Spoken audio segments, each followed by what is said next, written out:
نام خداوند مهربان، بینندگان گرامی، هموطنان ارجمند، به برنامه ما خوش آمدید. امیدوارم که در این روزهای وبای همگیر کرونا ویروس صحت و سلامت هستید و برایتان و برای آنهایی که گرفتار این وبا هستند و بیمار هستند، برای آنها از درگاه خداوند متعال آرزوی سلامتی میکنم.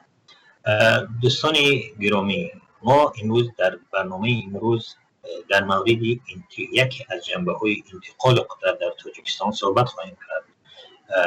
به طور دقیق اگر بگوییم، رستمی اماملی و انتقال قدرت.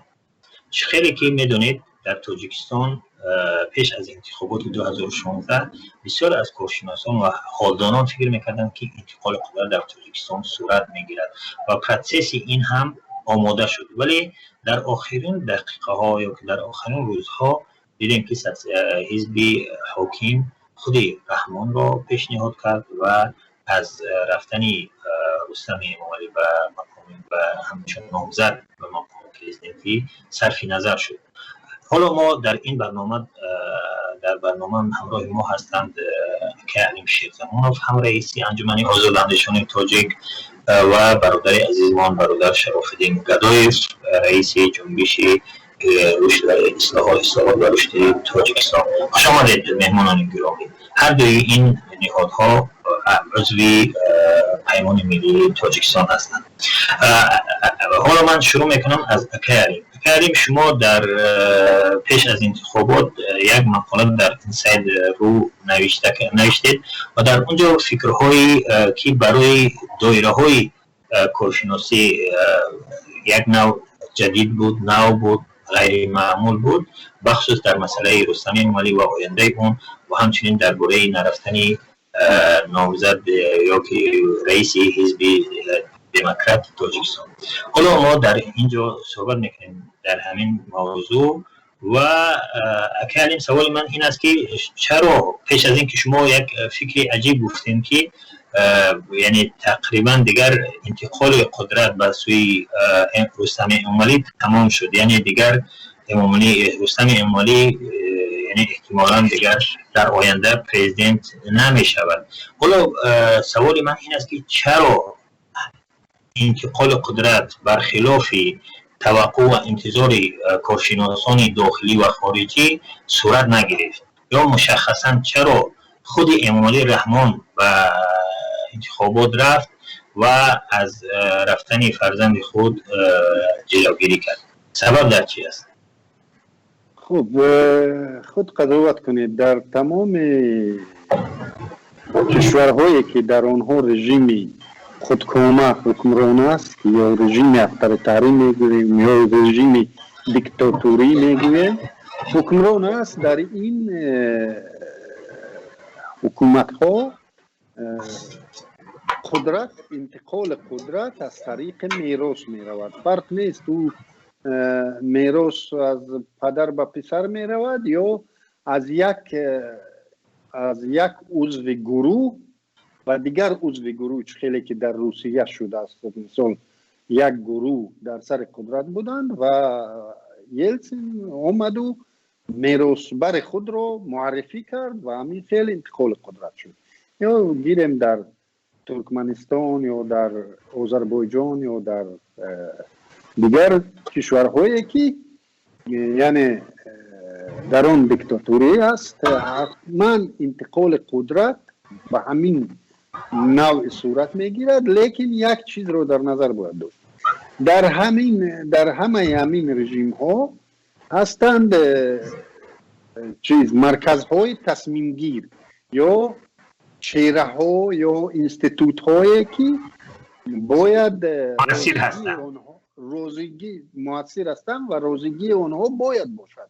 مثال در روسیه الیگارخ ها میگن یا وزارت های قدرتی دیگر بازینگرانه که باید جانبداری آنها رو باید گرفت. حتی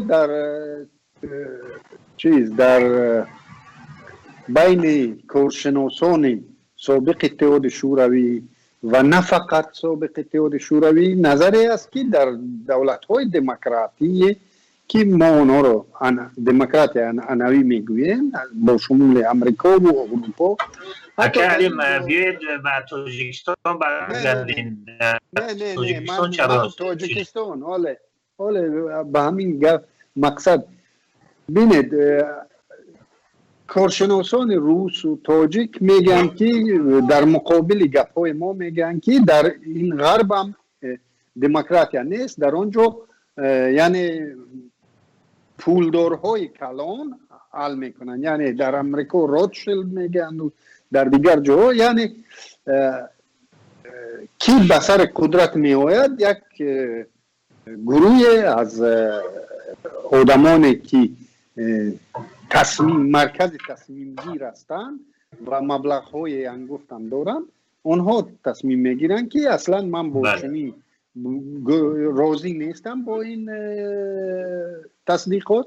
لیکن اگر ما فرض کردیم که در دولت های بهترین دموکراتی انوی ترین هم انتخابات نبوده است و همین خیلی انتقال قدرت می شده است، باید برگردیم به تاجیکستان. پس در تاجیکستان هم باید روتشیلد باشد و باید قضاوت کنیم که در روتشیلد ما در تاجیکستان کی است که همون تصمیم آخر را یعنی یا تاثیر می رساند به تصمیم گیری شخص اول یا حتی تعمیل می کند به شخص اول، که در روسیه ما تعمیل را دیدیم نسبت یلتسین. معلوم بود که برای بالای او تعمیل شد، نه فقط تاثیر رسانده شد بلکه تعمیل شد که همین مدرک رو. ولی در تاجیکستان چی؟ در تاجیکستان من هم مطمئنم که برای رحمانوف تحمیل می شود، ولی اگر باور کنیم که اکثریت حتی مخالفین تاجیک برانن که تصمیم گیر شخص خود رحمان است، من بر این باور نیستم، چون او هم یک گروگان وضعیت است و مرکز تصمیم گیر دیگر است. بیاید اکنون روتشیلدهای تاجیکستان کیو هستند؟ خب در اینجا شرافالدین، اگر من نامبر اونا را کنم، شمس الله صاحبوف و او صاحبوف کلانتر و او باز جمال الدین نورعلیف، بینید همه همون علیگرخا و همه مرکز تصمیم گیری در دست دخترهای رحمون و ببینید با بسر قدرت اومدن حتی رستم این ولی چرا همین اجراعات و پروسیدوری که مثلا از وقتی که 35 بود قانون برای نامزد پیشبری نامزد به 30 گذرانده شد، چرا مثلا و خودی حالا میبینیم که خودی مثلا که رستمی اموملی رئیسی مثلا رسما دویمون نفر شده است و همچنین رئیسی شهر دوشنبه است.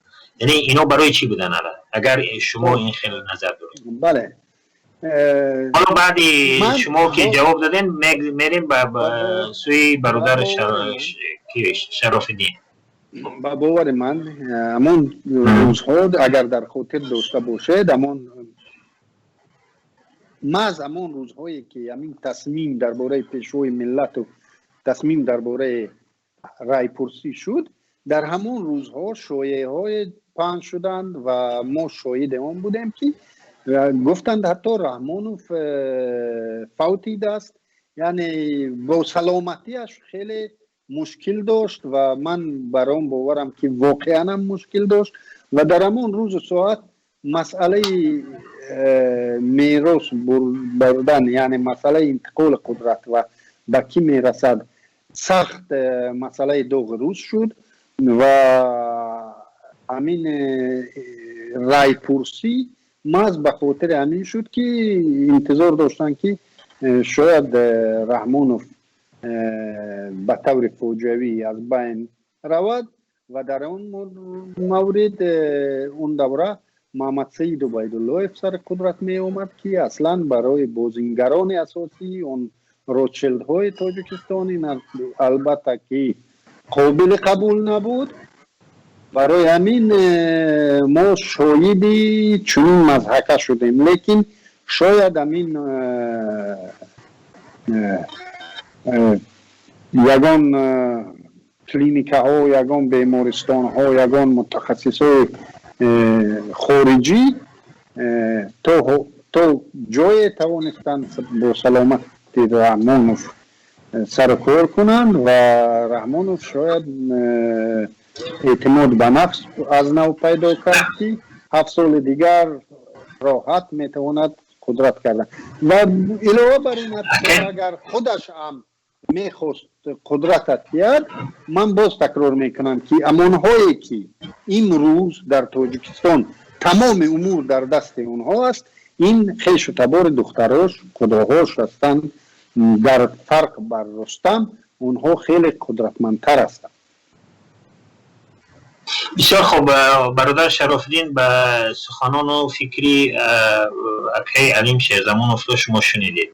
میگوید که در تاجیکستان بیشتر به این رأی است که تحمیل میشد بالای رحمان که بسیاری کارشناسان به این راضی نیستند و همچنین میگوید که دیگر واریانت ها که روسیه و دیگر چیا تاثیر دارند در تصمیم نهایی در انتقال قدرت یا صورت نگرفتن انتقال قدرت این میگه که بیشتر مثلا مشکل خود خانواده و دخترها هستند.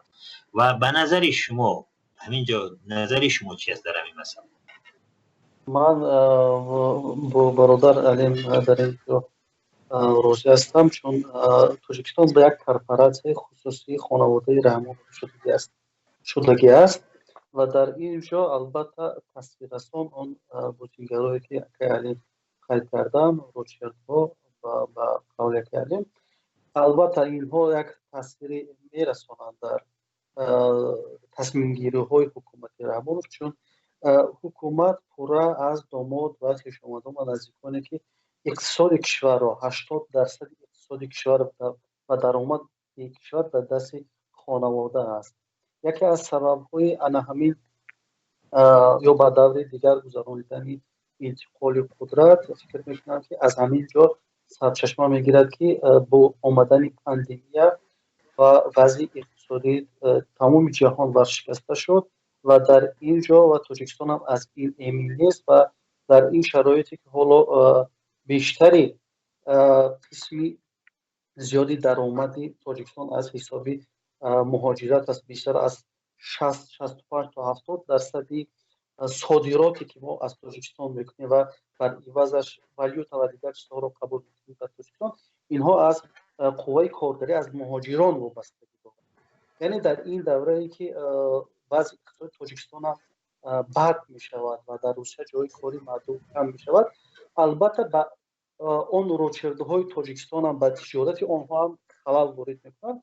به این خاطر در این دوره‌ای که گزارش قدرت بر رستمی امومالی رحمانوف میتوانست در داخل کشور آن نیروهای کلانسال را تا یک جای ناراضی کند و یک قشری اپوزیسیا و در داخل حکومت پیدا شود، به این خاطر از این گریز کردن، از این راه رفتن، آنها با این خلاصه رسیدند که تا یک دوره دیگر رحمانوف ایستد در سر قدرت تا همون قشری کلانسالی که حالا با پنسیا با نفقه رفتند یا حالا هم یک خواهش‌های قدرت را گرفتن دارند، همون خواهش‌ها آنها تا یک جایی که رسیدن و از این خواهششون دست کشیدن، رحمانوف در قدرت باشد برای آنها خوب است. چون رستمی امومالی رحمان در چند جایی که تغییر یافت و در آنجا نسل کلانسال رو پیش کرد، بعد در جایش کادرهای بی‌صلاحیت و کادرهای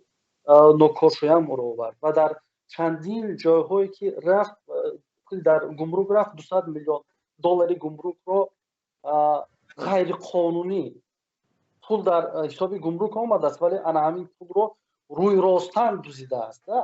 این خیلی این طور کی رستم امومالی در سال 2015 در گمرک وقتی که از گمرک گذراندن به سبب که در آنجا 200 میلیون دلار از خود بودجه گمرک گم می شود. این روی راست غارت کردن و غارت رو نپوشانیدن، یعنی که این بازم از همون ناعهده‌برایی خود رستم امومالی رحمانوف که حتی دزدی خودش را پوشانده نتونست و بعدا سعید فتا آمد این دزدی خود را پوشانید.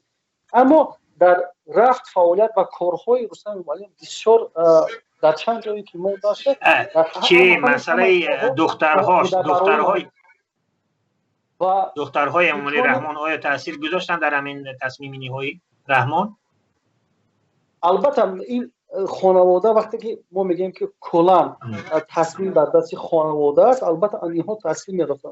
و دوم که در اینجا شریکان استراتژی تاجیکستان هم راضی نبودند که رستمی امامالی رحمان سر قدرت بیاید، نه روسیه نه ازبکستان و نه خیتو، و اینها راضی نبودند چون برای آنها همین رحمان خیلی خوب بود که دستش در خون پیششان متهم است، جنایت‌های زیاد صادر کرده است، هر وقت میتونه این رو با همین جنایت‌هاش کنایه زنند که تو این کار جنایت رو صادر کردی، فلان جنایت رو صادر کردی. یعنی برای رحمانوف، برای روسیه و ازبکستان خوب بود که همین رحمانوف سر قدرت باشه. یعنی برای شریکان استراتژی نیست میخواستن که رحمانوف در سر قدرت باشه. یعنی تاثیر هم شریکان استراتژی و هم خانواده در اینجا بود.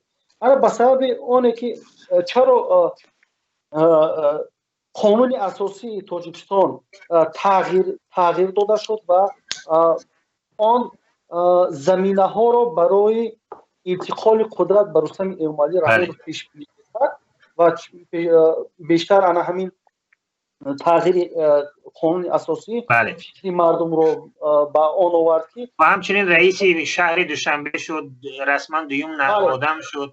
بله همین زینه بزینه آوردن تا رئیس پارلمان انجام دادن، علاقه خودش نشان داد که این همین رستم امامالی رحمان رو برای آینده آماده کرده ایستادن. اما در این مدت 4 سال رستم رو نتوانستن که آماده سازن و شرایط رو هم نتوانستن فراهم بیارن. اینقدر پولی که در رستم امامالی رحمان از جانب خانواده مصرف شد در رکلام، در همین ویلا ساختن و شهر ساختن، بسیار کارهای مصرف کردن، اما اینها همش بی‌نتیجه شد. نتونستن رستم امامالی رحمان از خودش یک منیجر نشان کرد، چون همین ها در مدت 4 سال فکر کردن که میش امکانی قدرت رو انتقال دادن هست، ولی این هم شرایط پاندمی این رو از این فکر آنها رو دورتر کرد و هم در این شرایط فکری نظری شریکان استراتژی به مثل خیتو، ازبکستان و دیگر. بسیار خوب. بسیار حالا که برادر شروزین حالا که مثلا درباره شخصیتی رستم امامالی صحبت کردیم، منم سوال من حالا به شما میاد، سوال من به اکای علیم این است که مثلا اینه که دخترها بیشتر نظر اونها و در تصمیم نهایی تاثیرگذاری بیشتر بود، این برمیگردد به چی؟ به ضعف شخصیتی رستم امامالی که بسیاری ها میگن که اینقدر وقت در مقام های بلند بود تا حال صحبت نکرد و دیگر، یا اینکه رقیبانش در داخل عائله قوی تر بودند؟ اینجا اصلی مسئله در چی است؟ در ضعف شخصیتی رستم است یا در رقیبان، قوت رقیبانش؟ خب باز دیگر ببینید، شما میگید که چرا رستم تو به همین مقام رسان، تو نایب پرزیدنتی، این به خطر کردن حکمیت، یعنی با جای رستم شخص دیگر به مانند عبیدالله می بود، این خطر به حکمیت داشت. یعنی در حالت یگان اتفاق افتادن، یگان اتفاق می توانستند آوردن گروه های اگر چیز تأثیر رسان می شدن، این اتفاق رو می آوردن به سرش. خب در این مورد با آوردن رستم از همین خطر خود رو ایمن داشت و اینم خیلی سوال برجا است که آیا ایمن داشت یا نه. شاید بسیار در تاریخ شاید بسیار واقعی بدتر هم بوده. ولی اکالیم سوال مشخص این است، چرا چی اکالیم چرا مثلا همین، یعنی این به ضعف شخصیتی رستم امامالی است که همین انتقال قدرت صورت نگرفت؟ چی است؟ نه این ضعف او نیست، این برعکس، او از حد زیاد قدرت نشان داد. من مطمئنم که همین قتل و کشتار در زندان ها و همه همین نشان دادن قدرت رستم بود به رقیبانش. او از حد زیاد قدرت نشان داد. یک دویمش او کمانده را شکل داد در گرد خود که در آن با امین با گفت تو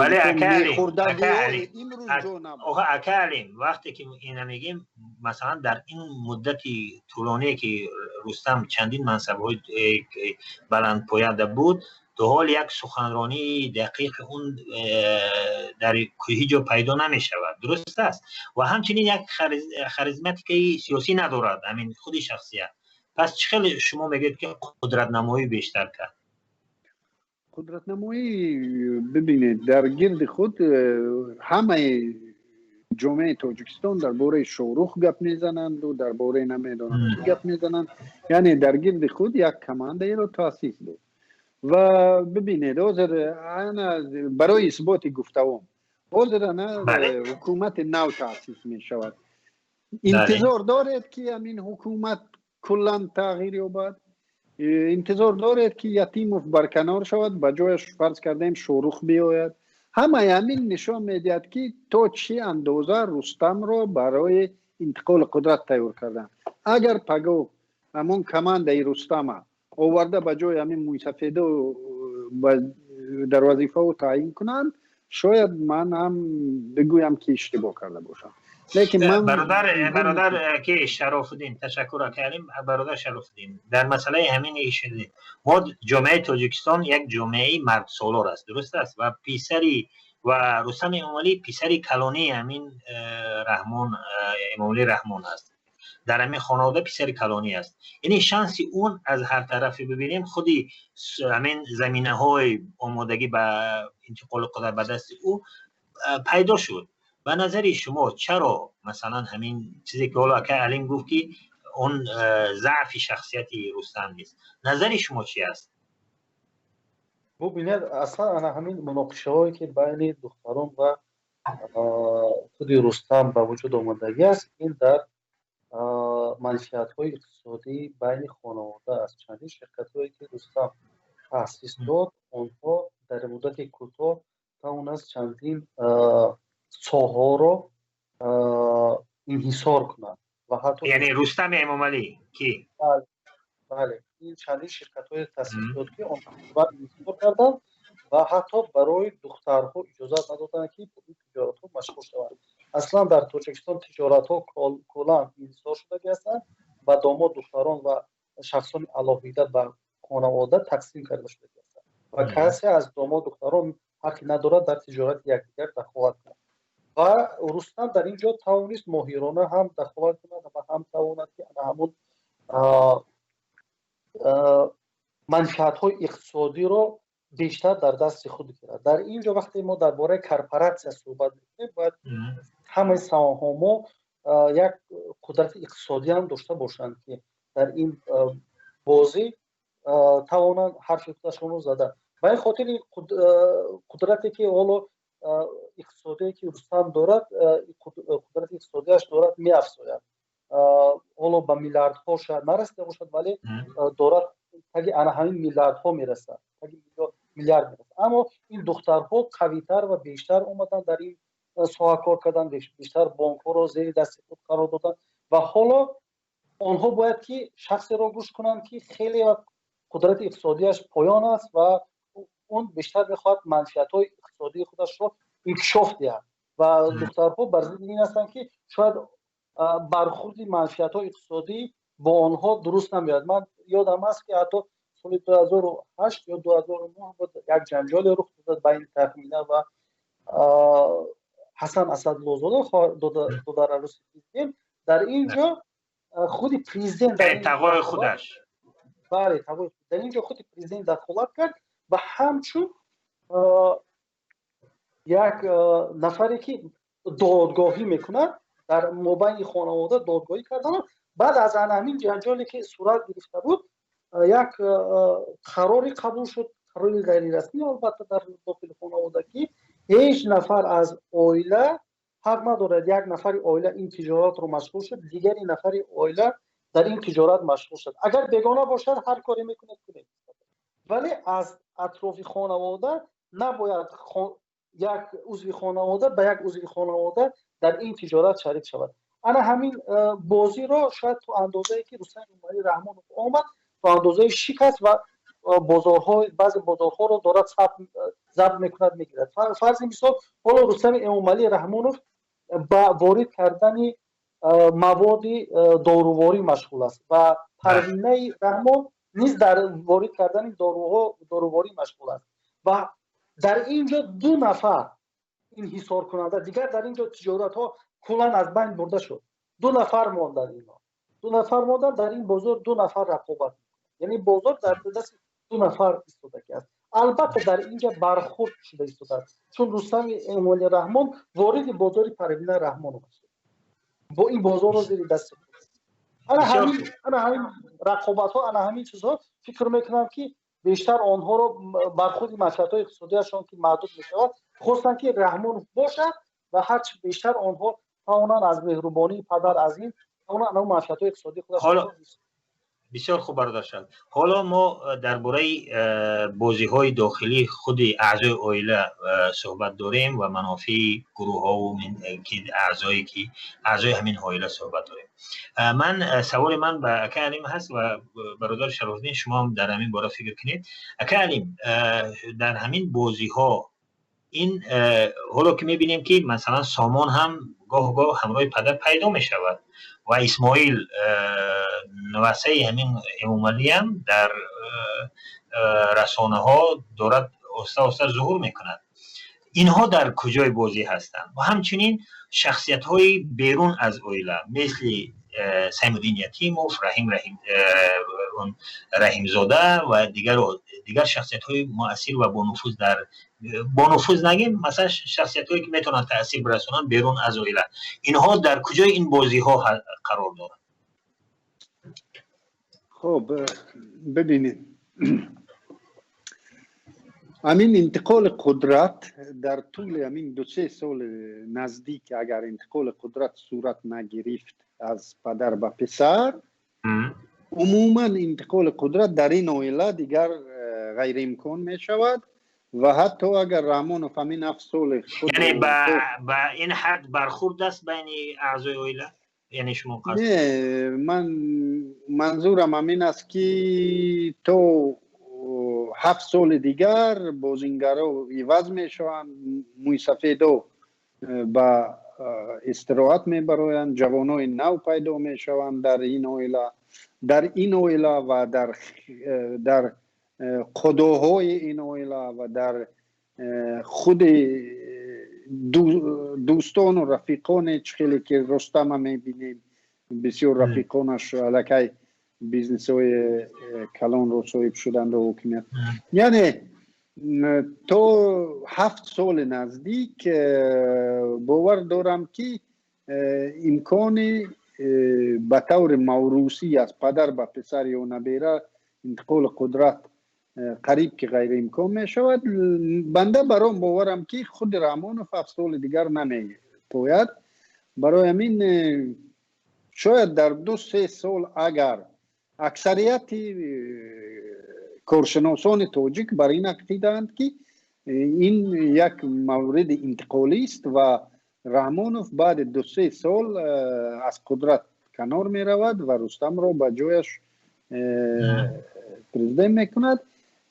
لیکن من بر این باور نیستم. رحمانوف سعی می کند تو اگر خدا به او عمر دهد 7 سال دیگر او قدرت دادنی نیست. و در این بازی ها جای سامان و اسماعیل در کجا است؟ جای سامان و اسماعیل شاید آنها هم دعوی شوند برای قدرت، لیکن باز تکرار میکنم که گمان است که اونها چنین امکانیت رو به دست دارند. بسیار خوب. برادر شراف‌الدین، نظر شما چی است؟ یعنی این حالا میبینیم که اسماعیل میبینیم که در رسانه ها ظهور میکند و مثل که بعضی کارهای خیر انجام میدهد و همچنین سامان هم میبینیم که خود امامعلی رحمان در بعضی سفرها سامان را همراه خود میگیرد. یک چیزی که مثلا بیشتر رستم را با خود میگرفت میبود یا در رسانه و اینها پیدا میشدن. حالا سامان هم در هست در برای رئیس جمهور یا که امامعلی رحمان. و نظر شما چی است؟ این دو نفر اینها در کجای بازی های داخلی همین عائله قرار میگیرند؟ عموما اگر از روی برنامه های خود خانواده گیریم، البته اینها زمینه گذاری برای جایگزین کردن در این ساختارها می باشد، چون وقتی که هر قدر قدرت زیر دست یک نفر و خانواده قرار میگیرد، همین قدر خرابها زیاد می شود و همین قدر کوشش کرده می شود که شخصان نزدیک یا شخصان وفادار و خانواده یا از خویشاوندان در وظیفه‌های کلیدی تعیین کرده شود. البته جای سامان جای دیگر مدیرها و خانواده پرزیدنت البته آنها کوشش میکنند که فرزندها را در وظیفه‌های کلیدی، در وظیفه‌هایی که تحت نظارت آنها قرار گیرد جایگزین می‌کنند. آنها در آینده میتوانند یگان جاها را طبق برنامه‌های خودشان و دوش گیرند. البته اون حرفی که علیم قید کردن در اینجا باور دارم که 2-3 سال دیگر حکومت رحمانوف نمی‌باید و رحمانوف یا سرنگون هر راهی قطعی حالا سرنگون کرده می‌شود. من به این باور هستم که چون اون وضعیتی که خودی رحمانوف آورده است، وضعیتی که حالا تاجیکستان دارد پیش سر می‌کند، این بسیار وضعیت دهشتناک است و از این بدتر شدنش امکان ندارد و ما در حالت بدترین ها حالا قرار داریم.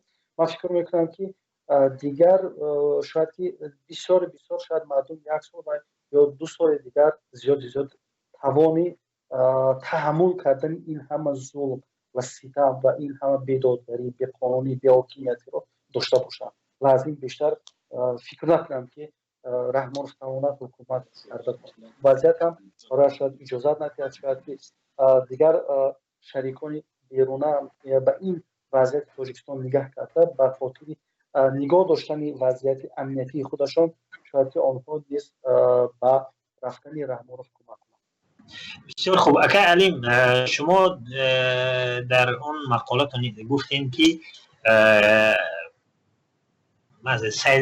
سیمومین یکیموف اون بیشتر مایل به طرف دخترها هست و همین در عموم به نظر شما اینها چی تأثیری دارند؟ این مثلا مثل یکیموف، مثل اونهایی که یعنی مؤثر تا حد مؤثر هستند در این خانه یا در تصمیم گیری همین خانه بودن؟ خب سید مومن یتیموف نه به طرف دخترها مایل است، او فقط به طرف خودش مایل است و با سر قدرت آمدن شخص نو، حتی بگذارو فرزند پرزیدنت باشد، خواه رستم خواه کسی دیگر فرق نیست.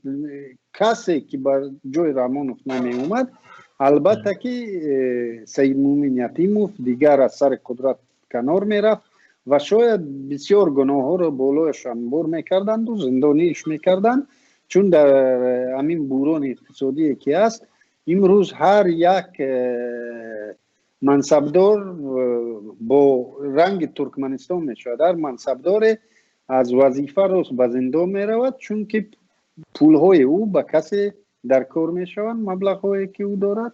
و رمضان رحیمزاده چی؟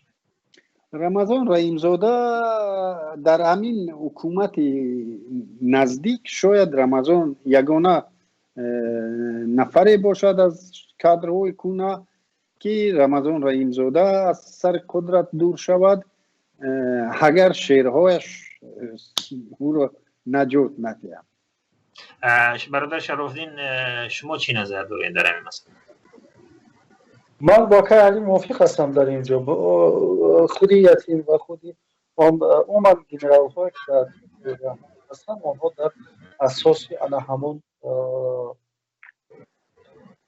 بعض رشته های نزدیک و خانواده سر قدرت آمدگی هستند و با رفتنی یا یکی از اینها یا تغییر افتاد آنها، بعضی آنها تغییر و این خاطر آنها دنبال معیشت‌های خودشان هستند که موقع خودشان رو در انعام وظیفه‌های خودشان حفظ کنند. همین شما اصلا برای آنها معیشت‌های خودشان بالاتر است. در دل خود اگر که یک زمینه به وجود بیاید که آنها توانند با همدیگر در تغییر حاکمیت هم فکر شوند آشکار و نترسند، آنها میتوانند این عمل حتی خودشان دست به تغییر حاکمیت زنند در دل حالت، چون آنها بیشتر میدانند که در این دل حالت مالکیت آنها از جانب خانواده گرفته می شود. در دل حالت آنها پشت زندان می روند، در داخل خود همین زندان، در داخل همین خود تاجیکستان، در دل حالت می توانند که آنها را به این یا آن خیانت گناهکار کنند. به این خاطر در این شرایط برای آنها بهتر است که آنها خودشان دست به تغییر حاکمیت زنند و تا اینکه موقع خودشان رو، نفوذ خودشان رو حفظ کنند. همین شما به همین نظر هستین که رحمان حتی مثلا این چیز تجربه‌ای که در قزاقستان دیدیم، در دیگه جا دیدیم، از خود همین اعضای عائله خودش برای انتقال قدرت هرچند برای خود قانون پیشوای ملت رو برای آینده خود، برای احتیاط یک چیزی برای خود ساخته است، ولی با وجود همین شما فکر میکنید که رحمان یک ترسی در کنج دلش دارد، همین که اگر انتقال بده در وقت زندگیش، یعنی این یعنی احتمال دارد که علیه اون صورت گیرد یا این جایگاهش را از دست بدهد، همین چیز وجود دارد؟ ببینید اصلا برای هر یک دیکتاتور رفتن از قدرت دادش بدترین حالت است. شما خود مصاحبه لوکاشنکو رو اگر نگاه کنید میگه که من بعد از قدرت رفتن باید چیکار کنم، یعنی که برایش یک حالت دهشتناک بعد از قدرت رفتن است. اصلا دیکتاتورها بیشتر دیگر دنیای دیگر رو برای خودشون تصور کردن دارند.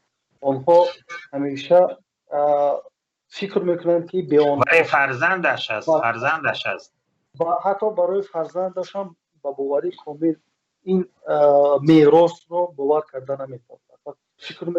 اکا علیم شما چی نظر دارین؟ خب ببینید،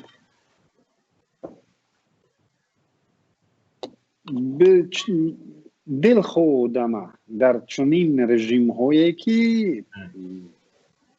یک خودتون تصور کنید، من زبانچی نیستم، زباندان نیستم، ولی چرا در زبان ما دولت هم دولتی که با معنای معمولیش، با معنای لغویش دولت، و دولت رو دارایی رو هم ما دولت میگوییم. یعنی در مردمی که در این خب منطقه زندگی دارد، نه فقط تاجیکان، دولت سیاسی و همچون دارایی رو یک مفهوم عمومی میفهمند، یعنی دولتمند است. به همین خاطر خود قضاوت کنید، دل خو منصبدار خو، ولی برای خود پیشوای ملت رو دارد کو. نه چقدر منصبدارهای سطح پایانتری رو ما میدانیم که بعد از سر قدرت دور شدن دست به خودکشی، تا حتی دست به خودکشی میزدن، یا یگان رقم، یعنی یک چیزی، یک چیز روانی است، یک فشار روانی بالای خود احساس میکنند. و چه رسد به اونه که خیلی که اوزر شرافدین گفت در مورد لوکاشنکو، چه رسد به اونه که او طول 30 سال شخص اول بود ولی بر اساس قانون پیشوای ملت اکالی فرق نیست. حالا بسته بجز همون مبلغ هایی که در کیسه میزنند، بجز همون هر چیز حکمیتی که حکم قتل و حکم عوف در دست دارد، بجز همه این او منبر در دست دارد. به خاطر همین منبر و فقط به خاطر همین منبر باید سر قدرت رفتنی نیست. و ما این رو حتی در دهه‌های خودمون دیده استودیم که صاحب منبری که بجز همون منبر چیزی دیگری ندارد خیلی گران است برای او این منبر رو به دیگران دادن، حتی